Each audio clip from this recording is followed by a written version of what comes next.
Thank you very much for honoring me today, Professor Patterson, dear Tuan, ladies and gentlemen. It's a pleasure to be here at Harvard to spend some time with you and talk about digital technologies and the issues that these technologies pose for our societies, our economies, and our political systems, whether national or international. I'm deeply honored by this award, which I think should rightfully go to all those who are toiling away in our academic institutions, in multi-stakeholder forums, in multilateral forums, to get a better understanding of the impact of these technologies across the three pillars of the UN: peace and security, human rights, and of course development, and are working together, often unacknowledged, often in obscurity, to reinforce international cooperation around these technologies. Powerful technologies have been around for a while. We have, in the 20th century, dealt with the power of fission and fusion, often in not very successful ways.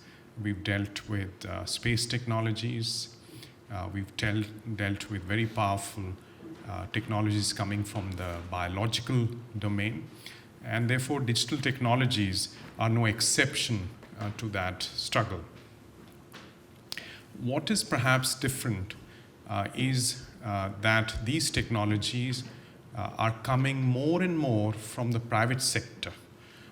Their development has not been shaped as much by government intervention, by public institutions, as has been the case with other powerful technologies. The other thing that we must keep in mind when we talk about digital technologies is the way in which they cross borders. They have trans-border impact like no other technology does.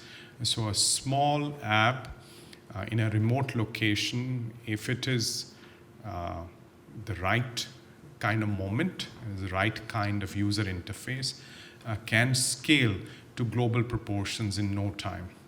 An incident anywhere through social media platforms, through other digital means, can impact the consciousness of billions around the world. So that's what's different about these technologies. And when it comes to artificial intelligence, and we have some experts in the room, what's different is not that we are dealing with something that's beyond the current paradigm of computer science, of dealing with information in zeros and ones, but it's just a different way of putting data, outcomes, and code together. So imagine in the past, we use a code with data to get to some outputs. But with artificial intelligence, it's the outcome that comes together with data to determine the code, which becomes a model which can then interact with new data sets to come up with insights. So it's an interesting reversal of the earlier paradigm, at least with the current generation of artificial intelligence technologies. And this is where the power lies. You can deal with data sets that are simply impossible for humans to deal with.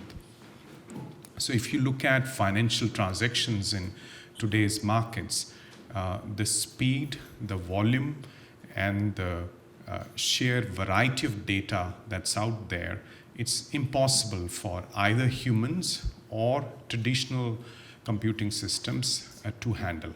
So you have to rely on artificial intelligence. So that's the source of their power. And we've seen this power demonstrated first in the marketplace. companies such as Google and Meta look at our data across a variety of devices, across a variety of platforms, are able to get insights from that and place ads or other proposals before us that demand our attention, demand our action, and entire business models with huge market capitalization have been created on that basis. The power of these technologies is seeping into other domains. Lethal autonomous weapons systems, where AI comes in to help select targets, to go through petabytes of data, whether it's coming from video feeds from drones or something else, or a multitude of sensors in the battle space, can then help the war planners decide which targets to engage and how. So when conflict is taking place at warp speed, when you have a battlefield that is confusing to say the least, and when you don't have the kind of connectivity that you are used to in from the battlefields of the past, then AI steps in. AI steps in to select targets, sometimes engage them, and God forbid, to take autonomous decisions about life and death. An issue that the UN Secretary General is very, very concerned about and staked a position on quite early on, that we should not allow machines to take decisions on their own to take life away. Humans should remain accountable, should remain responsible for those decisions, and the application of international humanitarian law, international human rights law should not be occulted just because machines, we've delegated some of these functions to machines. So I just gave you a few examples to illustrate the power of AI.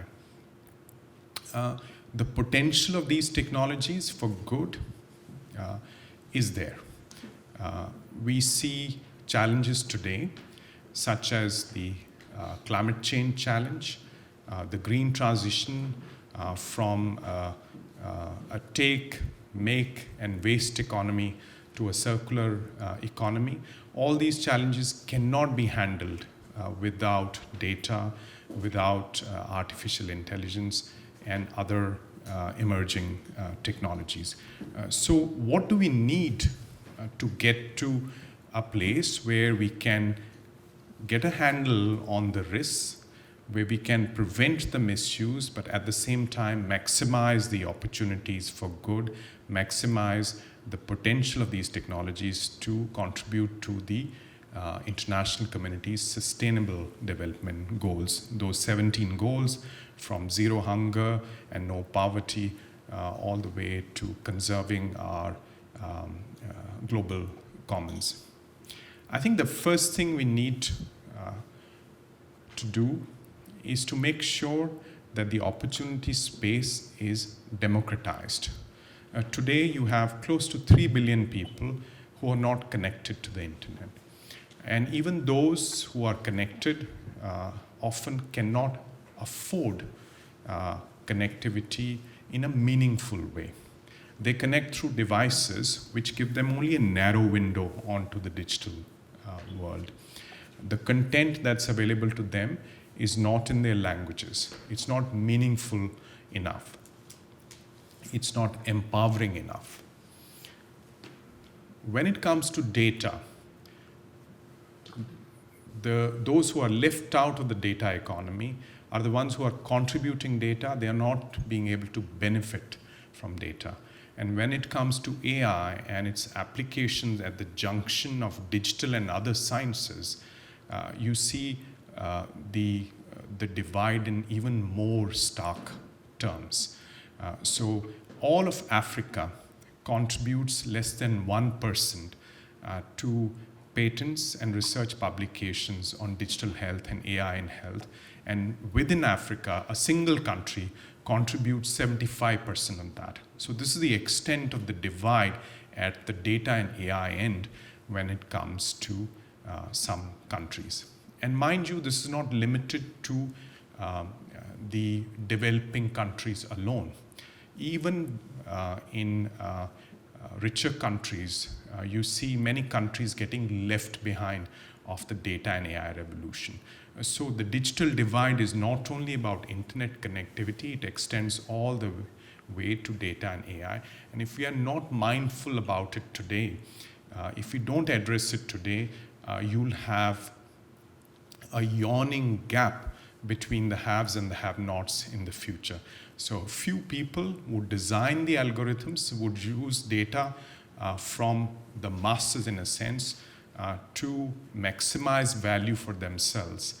And this is not just a morally untenable position, it's also practically dangerous. Because if you don't have diversity in terms of data sets, in terms of contributions to our digital future, we are likely going to be running more risks than we should be. Just take the gender divide issue.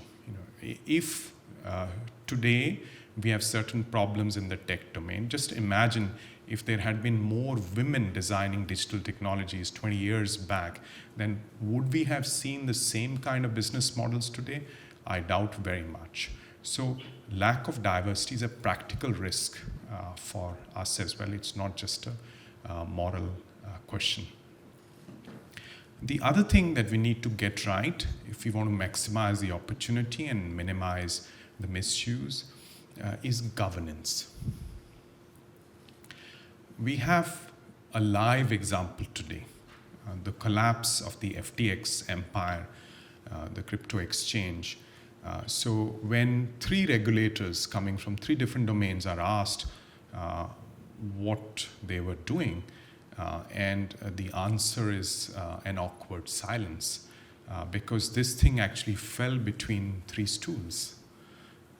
And you cannot just say that these are offshore companies, the law of the land doesn't extend there.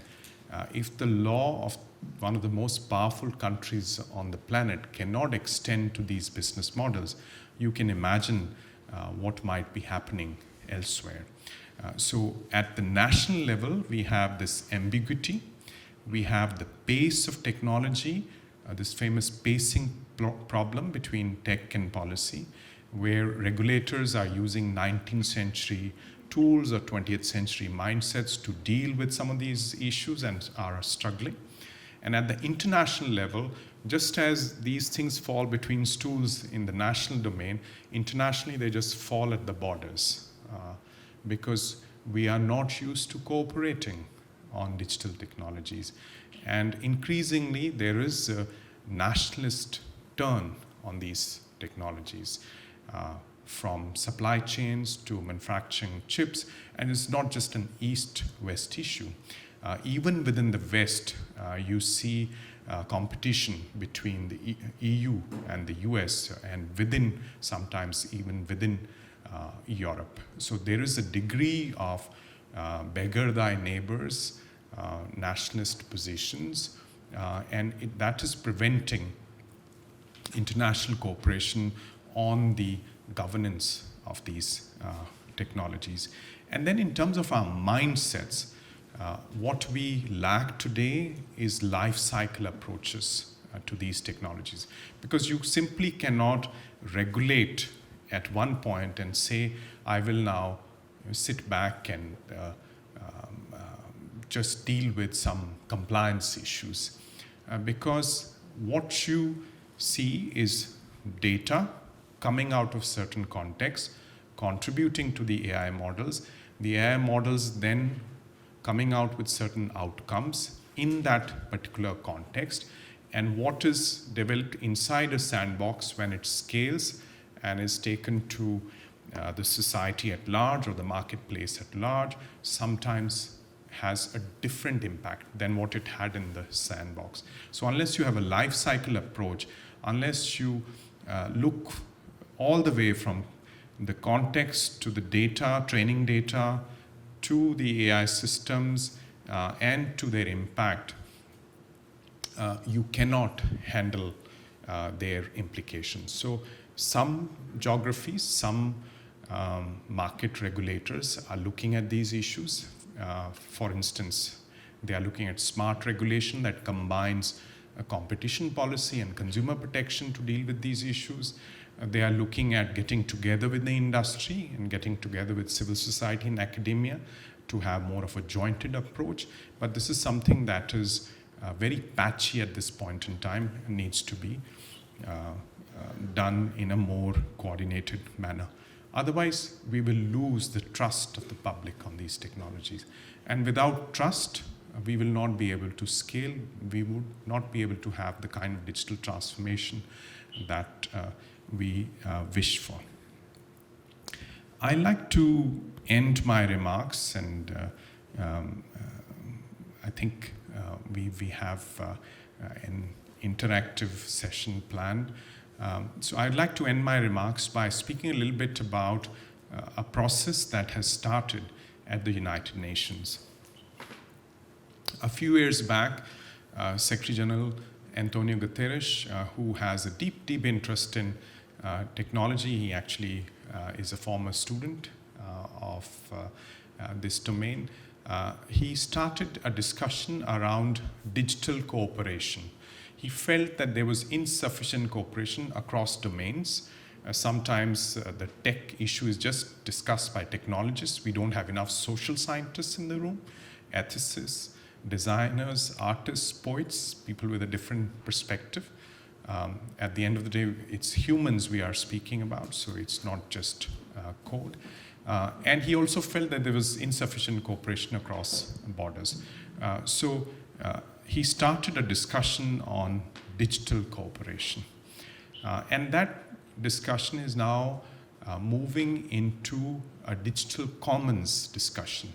That just as we've had these commons in the past, the maritime domain, the seas that have been regulated, either customary international law or instruments such as the UN Convention on the Law of the Sea, or we have the outer space domain, where outer space is supposed to be the province of all mankind, and there are specific conventions that regulate how you send astronauts up in space, how you recover objects that fall to Earth.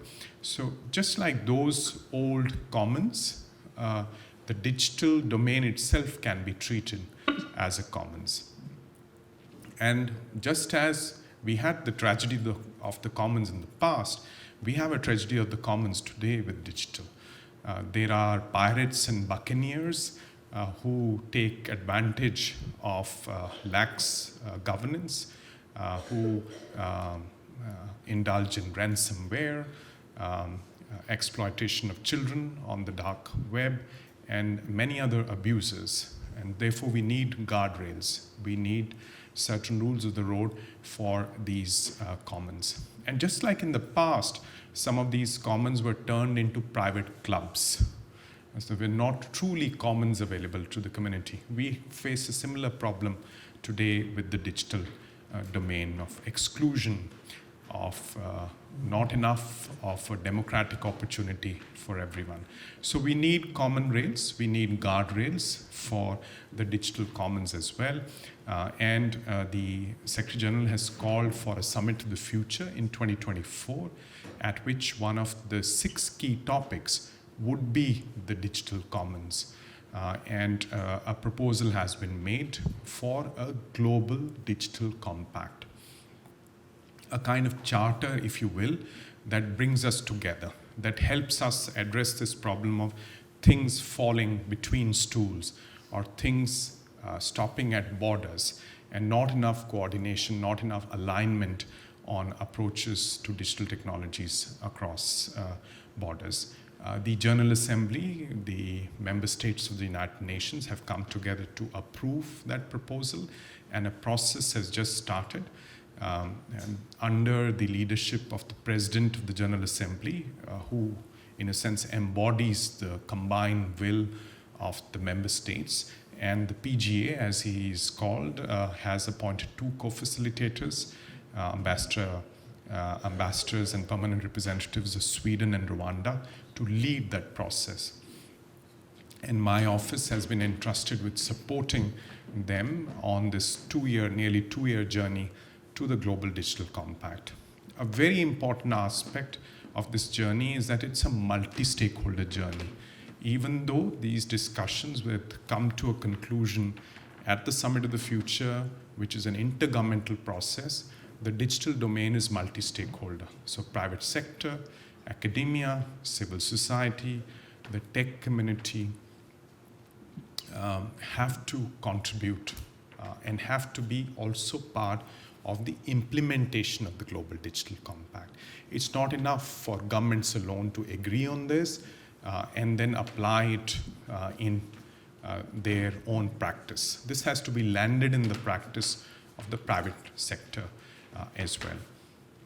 There is a consultation phase that we have just embarked on, and these consultations have to be diverse, have to be inclusive. I was in Malta recently where nearly 100 people, different ages, different backgrounds came together for a very interesting, very insightful conversation. I'll be in Addis Ababa next week where we will do more consultation on the African continent. We'll continue to Nairobi where again, you see these new and emerging geographies of innovation in Africa, Asia, and Latin America, and they have to be part of the conversation. Civil society partners have come together to run their own consultation processes with the disabled, with women, with LGBTQ communities and others who often don't get a voice when it comes to these intergovernmental negotiations. So I'd like to invite you today to take some interest in this and contribute to this process. Host your own consultations if you can. Work with us, partner with us, so that we leave no voice behind, so that we can work together for an open, free, secure, and inclusive digital future for all. I thank you very much.